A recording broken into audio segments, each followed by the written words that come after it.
Brace yourself. Gonna blast up anytime now. Collect yourself. Things will never be the same in this sad, sad world.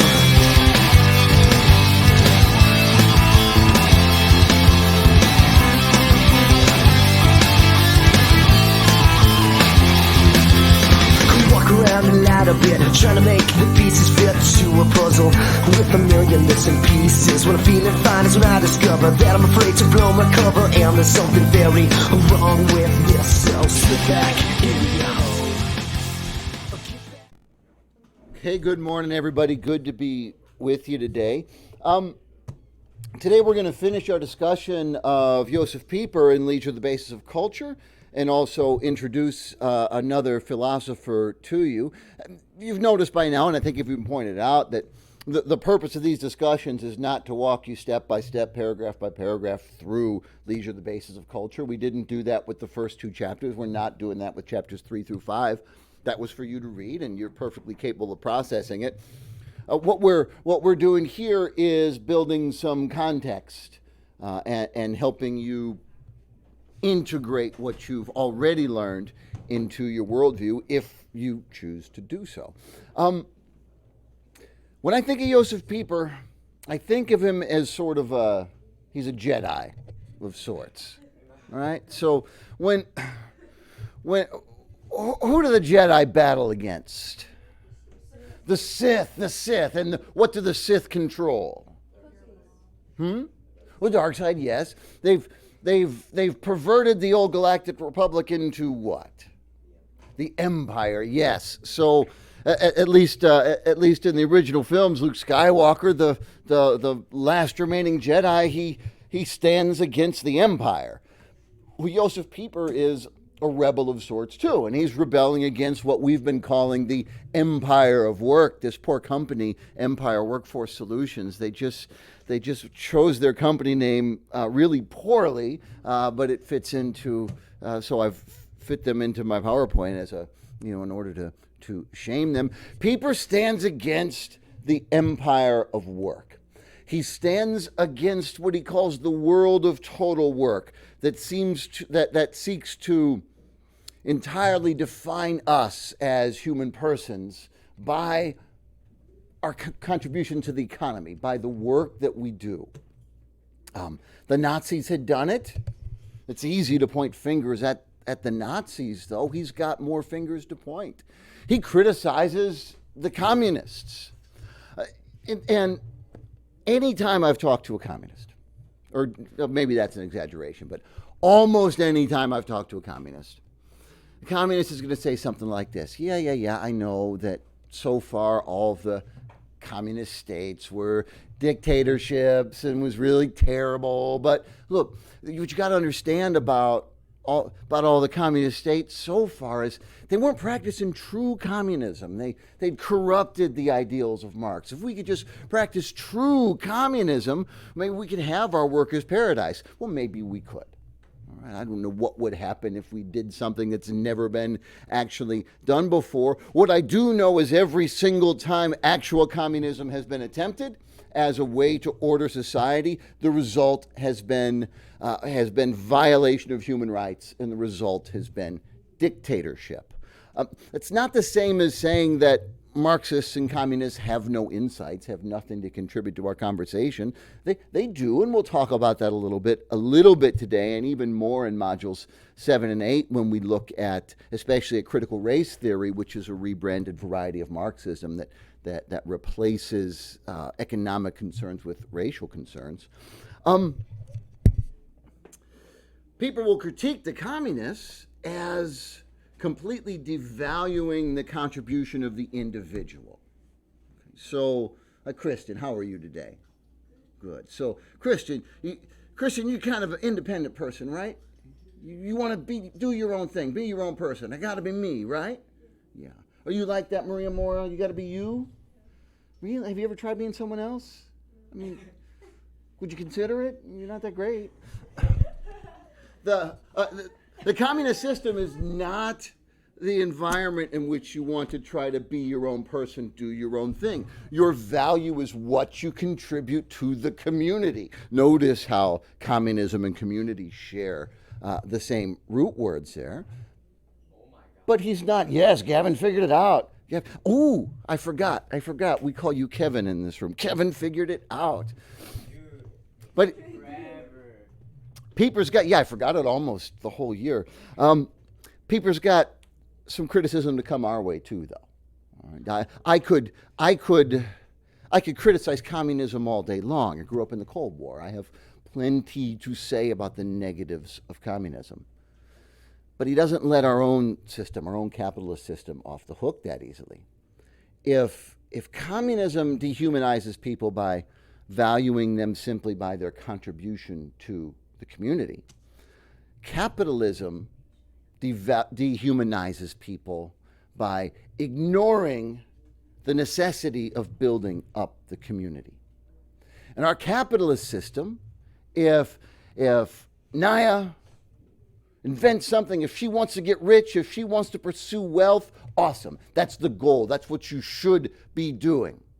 And if Naya's pursuit of wealth grinds the rest of us under her feet, too bad, so sad. There's nothing in capitalism that maintains that we have any responsibility, any economic responsibility for the well-being of others. Capitalism is an intensely self-centered philosophy.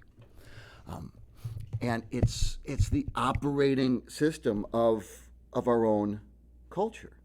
Let me say something.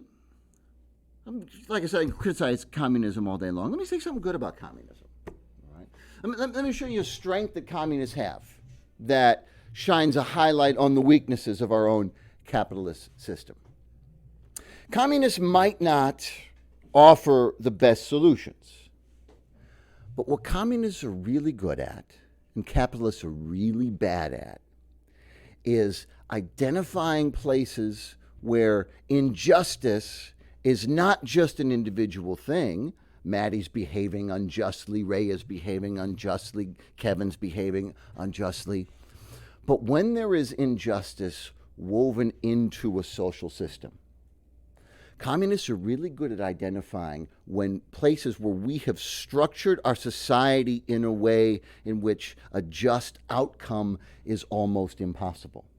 Or when we have structured our society in a way in which someone cannot both be morally good and successful. Think about our capitalist system the last 50 years, right? So everybody's got an equal shot, at least as far as the rules are concerned. Wasn't always that way. I know that the laws used to be explicitly white supremacist and women didn't have equal rights, but we fixed all the laws in the 60s.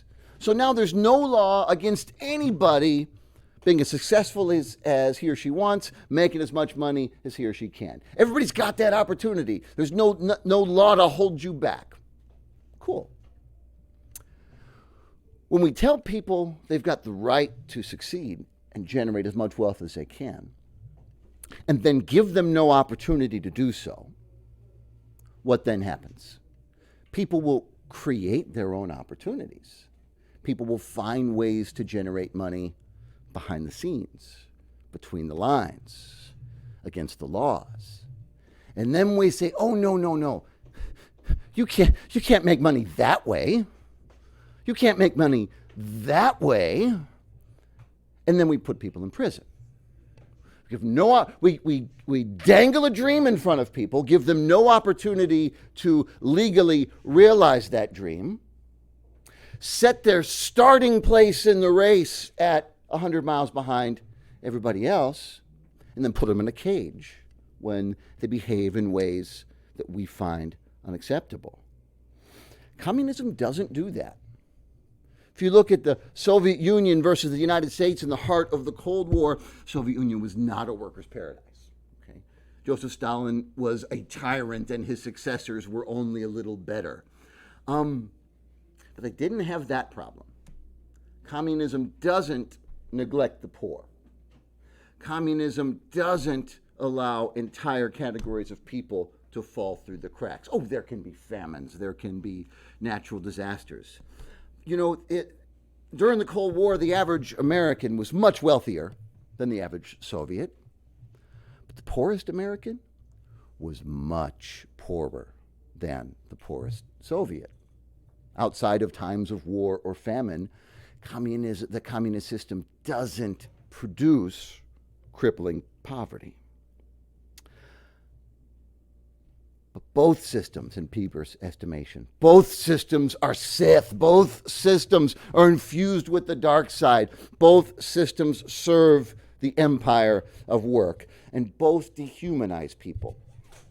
At this point, Pieper cites a document called Quadragesimo Anno, written by Pope Pius XI. It was issued on May 15th, 1931. He cites the document and he cites it favorably. What's that? Oh, thank you, Kevin. Thank you for your... Among the things that Pope Pius argues in this document, first what we just discussed, that communism and capitalism are equally dehumanizing. And then the Pope goes into a discussion of property rights. In the Pope's opinion, property rights are real and they're necessary. Communists don't accept that. Capitalists are like, yeah, keep preaching, amen, Pope. And the Pope says, they're necessary, but they are not absolute. Let me give you an example here. So let's say Tavares strikes it rich. How do you get rich? What's your business? I don't know. He's a YouTube influencer. Next time, have a talent. But he's a multimillionaire, all right? And Maria Mora is penniless. She's starving. She can't feed herself and she can't feed her children. So she breaks into Tavares' house. She doesn't steal his TV. She doesn't steal his PlayStation. She doesn't stab him in the throat. She takes food out of the fridge to feed herself and to feed her children. Has she done anything wrong? Okay, so Maria and Manny, come here. So Maria, you said yes, you've done something wrong. Tell me why you say that. Hi. I know it's I need food to feed my children, but I think it's still wrong that I break into his house with I have no right to do that, and it's still wrong that I'm stealing something from him. Yeah. Let's hear the counterpoint. Come join me, man. So it morally, it's right because. But it's his stuff. But he's rich. She's not. He can always get more food. She cannot. She has kids at home that she needs to feed. He can always get more food. She's in need while he has excess. You're suggesting he has some responsibility to people other than himself? No, but I thought this was the United States of America. We are called the land of the free, but most of us aren't really free. Most of us are slaves to other corporations and everything like that. You've been reading Leisure, the Basis of Culture. Thank you, Manny. So, look, I'm not going to give you the moral answer. That's not my role here. I will tell you what the traditional position of the Christian West over the last 2,000 years has been. And it has been that Maria has done nothing wrong when she has stolen food from Tavares. Why? The food does belong to him. He has the right to his private property. But that right is not absolute. Property must, according to the ancient tradition, according to Pope Pius, according to Josef Pieper, property must serve the good of the human person, not the human person serving the good of property, such that it is not possible for a starving person to steal food from someone who has extra. It was put this way. The man you're seeing here is St. John Chrysostom. He lived from 347 to 407. He was the Archbishop of Constantinople. He's also a musician, composer. He famously composed the worship services that are still most often used in the Greek Orthodox Church. He says, to not share our own wealth with the poor is theft from the poor and deprivation of their means of life. We do not possess our own wealth, but theirs. The historical tradition of the West has been that our luxuries, our extras, are stolen from the poor because the goods of this earth are meant to serve the goods of people. Pope Pius is also adamant that workers are entitled to a living wage. That if you work, you are entitled to earn enough money to support yourself and to support a family. What's minimum wage in Florida now? $12? $12 an hour. All right, so let's say you make minimum wage, $12 an hour. I make almost that much. If you make $12 an hour, can you afford to live in Davenport, Florida? No. The cost of living in Davenport, Florida is obscene. As of 4 days ago, the average rent in Davenport, Florida was $1,874 a month.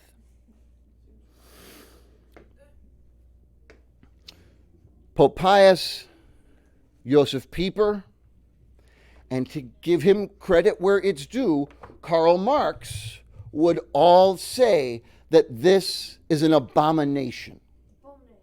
That for a man or a woman to be able to work full-time and not be able to support her family, to have to work 2 or 3 jobs just to survive, is an obscenity. It is a crime against the dignity of the human person.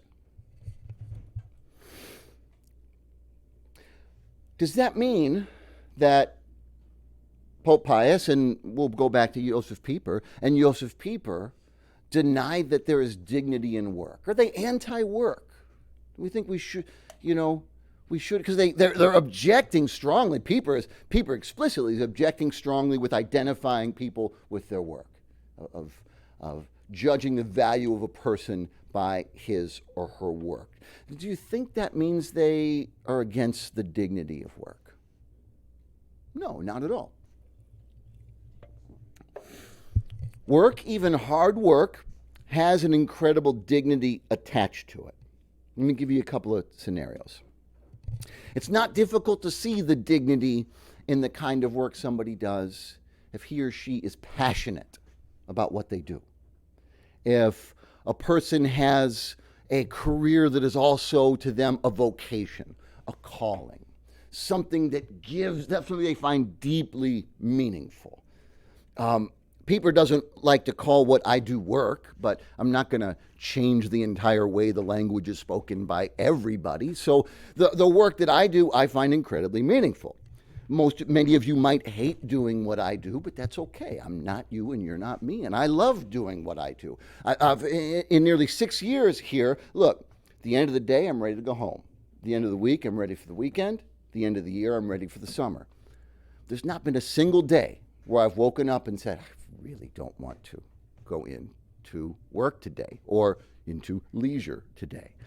Because I'm passionate about what I do and I love what I do. Many other people do. Maybe you're a doctor or a paramedic. Maybe you're an attorney who works with the poor. Maybe you're a tradesperson who builds something with your hands and at the end of the day can step back and see, I made this, or I fixed this. This didn't work. These people didn't have electricity in their home. These people couldn't flush their toilet yesterday and now they can. I did that. It's not difficult to see the dignity in callings like that at all.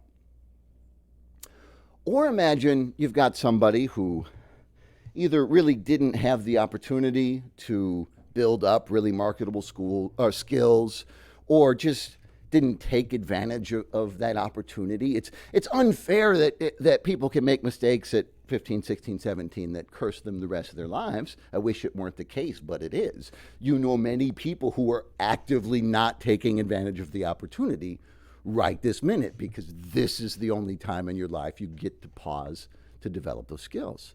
So you got someone who either didn't get the opportunity or didn't take advantage of the opportunity, and so is stuck doing a job that doesn't really care for that much, works hard at the job, but is doing it in order to support a family and is able to do that.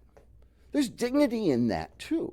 In that case, the work is an instrumental good that's geared at getting that person what he or she actually wants, but what he or she actually wants is to build and care for a family. That's incredibly dignified. If you think about this in terms of the point we made in the first Leisure the Basis of Culture lecture about instrumental and intrinsic goods, how all instrumental goods are ultimately destined to fail, to disappoint, because the end of that chain of instrumental goods, for everyone, the only end of that chain is death. And therefore, it is the intrinsic goods that are always the higher value. In the case of this type of work, you could think of the ultimate goal of that kind of work, even though the work itself is an instrumental good. You can think of the ultimate goal as love, because the work is done not for its own sake, but it's done in order to support a family. In which case, love not only is an intrinsic good, but may actually be the ultimate intrinsic good. Real love. What is love? Willing the good of the other. And this form of love is self-giving love, the Greek term agape, in which case even that kind of work, though the work itself is instrumentally good, can be viewed as an intrinsic good because it's leading toward love, which may be the ultimate, for many thinkers, the ultimate purpose of life and ultimate intrinsic good. There's no shame in that. What I find almost impossible to see the dignity in is this scenario. Again, the person didn't have the opportunity to develop marketable skills or didn't take advantage of that opportunity, and is stuck doing a job that he hates, pays him just enough to keep a little bit of food in his mouth and a crappy roof on his head for today. Who knows where tomorrow's roof is going to come from. Can't get married, can't have kids, can't start a family, can't afford any of that. Comes home at the end of the day, goes to bed exhausted, wakes up depressed, and drags himself back to the job that he hates. I find it very difficult to see the dignity in that. And I find it very difficult to see the dignity in a social system that mass produces that scenario. And that is what Josef Pieper is waving his lightsaber at over on this side of the ocean. Nobody anymore minds when he waves it at the Nazis. Nobody likes the Nazis. And we don't mind much when he waves his lightsaber at the communists, because most of us are not communists, but we've got grave injustices woven into our own social order, for sure.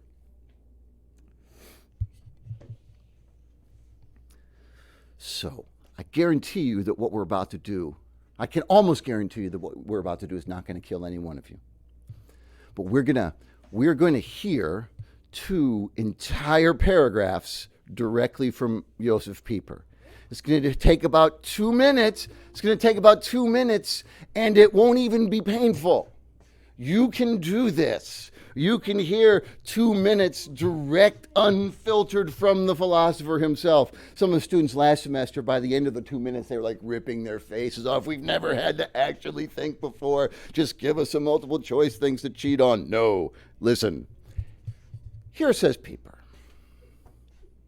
Leisure is a form of that stillness that is the necessary preparation for accepting reality. Only the person who is still can hear, and whoever is not still cannot hear. Such stillness as this is not mere soundlessness or dead muteness.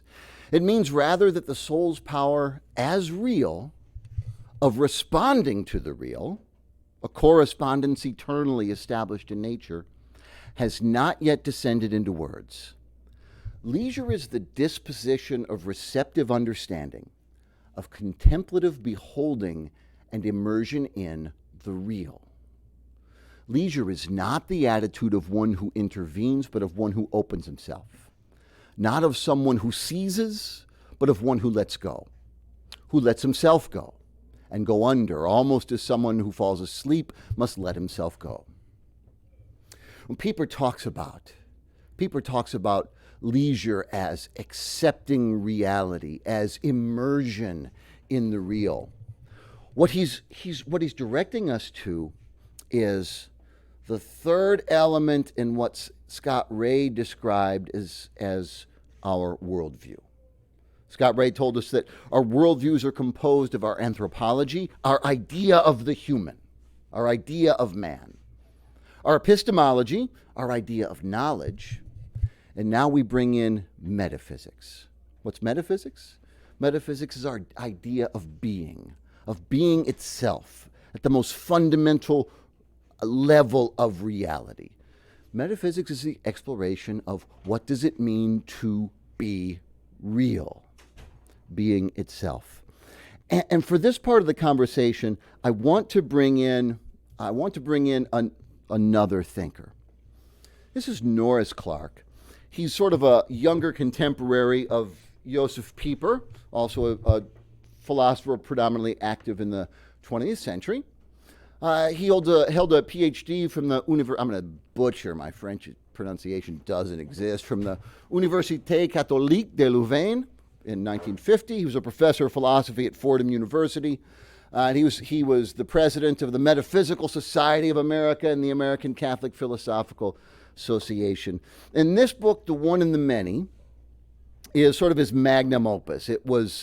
He published it when he was in his 90s. It was sort of the crowning achievement of his lifetime of philosophy, specifically of metaphysics, of exploration of being itself. And he raises this question in The One and the Many. Can you imagine a being that existed? First of all, what's a being? Something that bees. It's not a real word, but you know what I mean when I say that. Something that bees, anything that is a being. Can you imagine a being that exists in total isolation from every other being, that has no connection with or interaction with any being other than itself? And he's shaking his head, no. So perhaps you could imagine, not in this universe, because at least gravity impacts everything, but perhaps we could imagine a possible universe that only consisted of one being, with no interaction, no connection with anything else. If there was such a being in such a universe, would it matter that that being existed? Would it matter? Naya.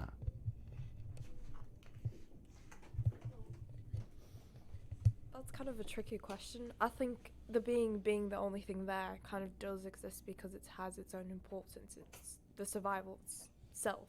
But it doesn't really know that it doesn't have any importance or anything to know that being is important. It's just there. It doesn't know what to do with itself. It doesn't have anyone to learn from. Yeah. I like that in the last 15 years or so we've really recovered the importance of that verb to matter. And in this case, following Norris Clarke, I would say that the isolated being, it doesn't matter, because to matter is to matter to somebody or to something. So even if there could be a being in total isolation, even if there could be such a being, it would be as if that being didn't exist, because it wouldn't matter that that being existed.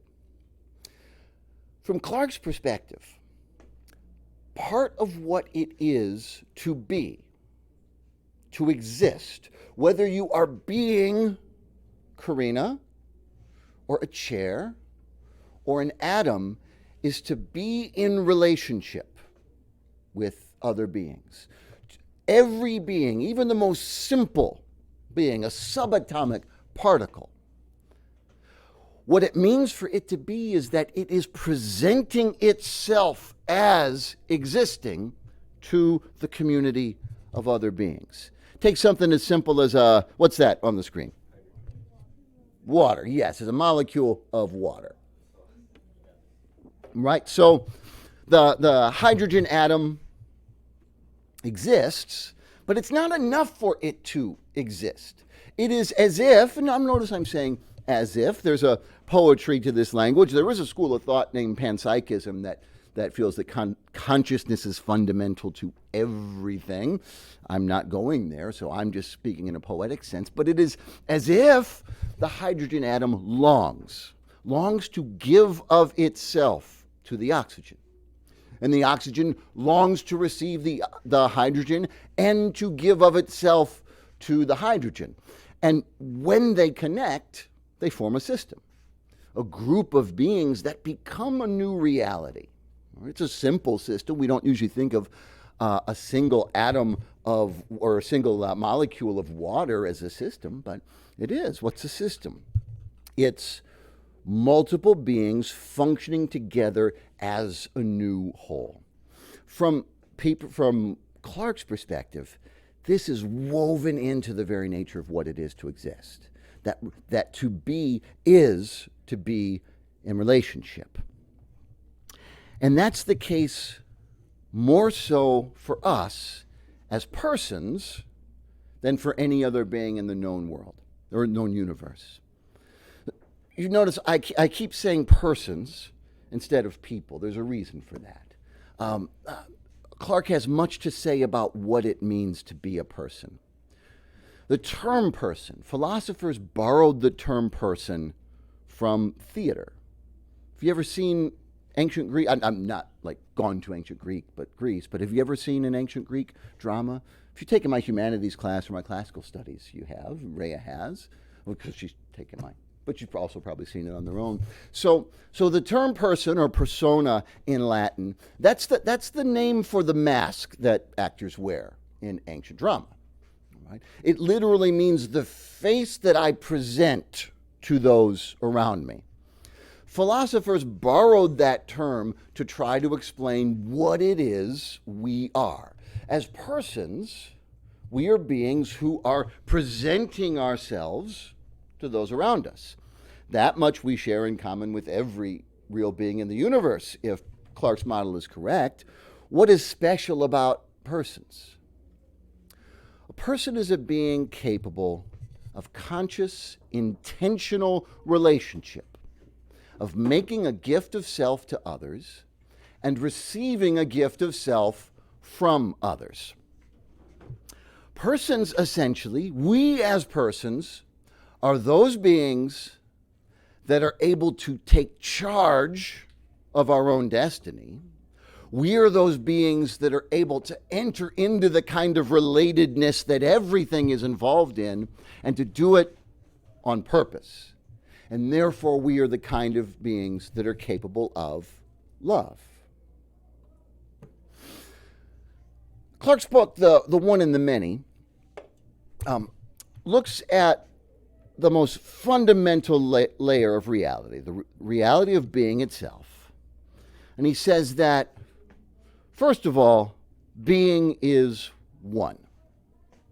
There is but one act of existence. When I say that Maddie exists, and this pencil exists, and the statue exists, and the dirt under my feet exists, I'm the same thing of each of those beings. The act of existence is what we all share, so there can be but one. And yet, though there is but one act of existence, it is manifested, it is participated in many different ways. So reality has these two axes: the axis of the one, the unity axis, and the axis of the many. As persons, as the self-conscious representatives of reality, we too have both of these axes. So when I describe a person as a being, that is the axis of the one. Right? This table is not a person. If I have Gavin and Valentina and Maria working together on a project, that group of three is not a person. Gavin's a person, Valentina's a person, Maria's a person.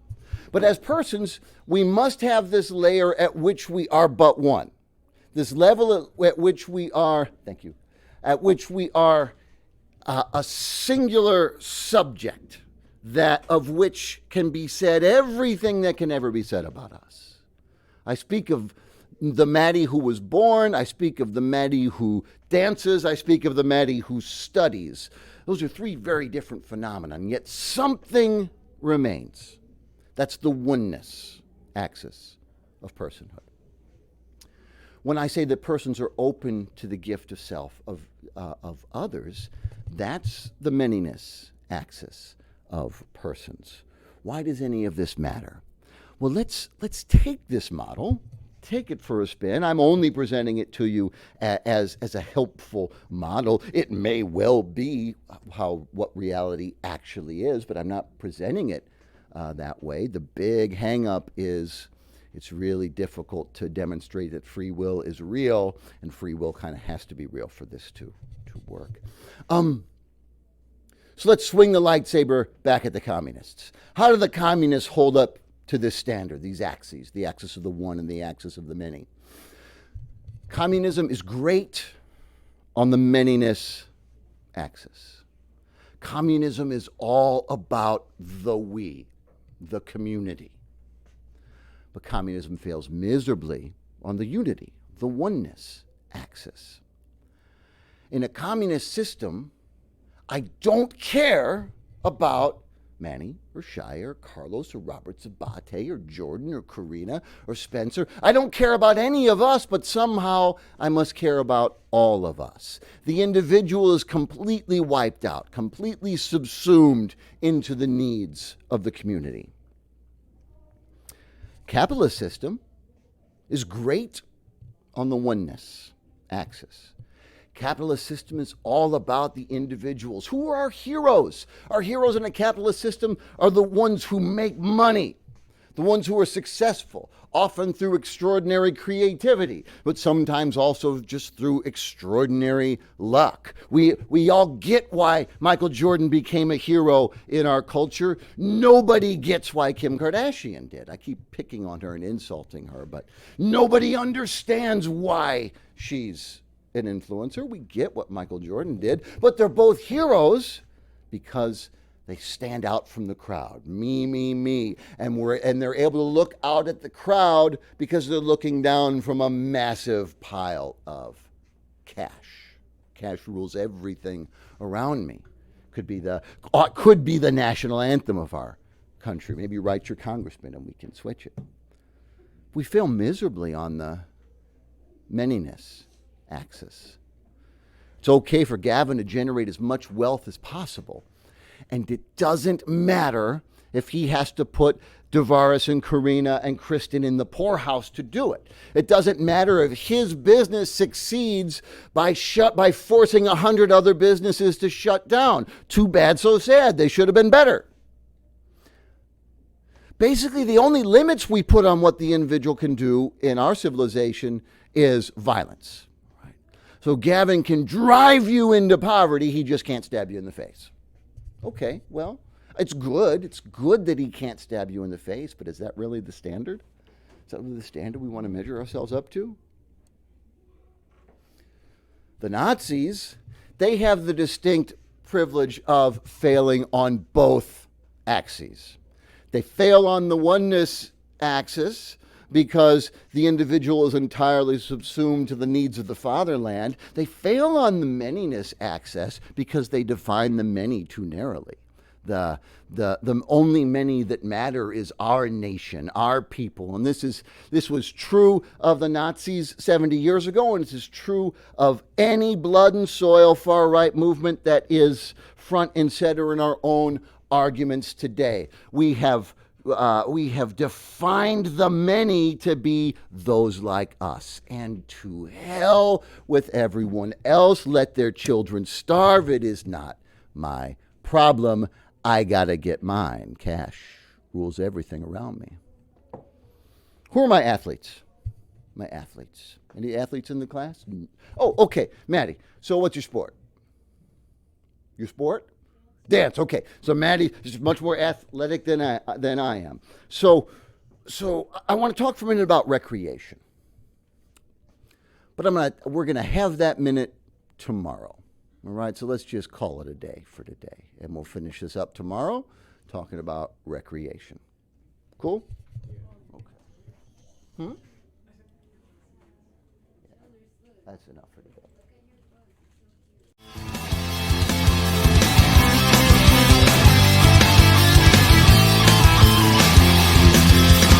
Walk around a lot a bit, trying to make the pieces fit to a puzzle with a million missing pieces. When I'm feeling fine is when I discover that I'm afraid to blow my cover, and there's something very wrong with this. So sit back in your hole, or get back in your cave. If I'm going down, I'm taking someone with me.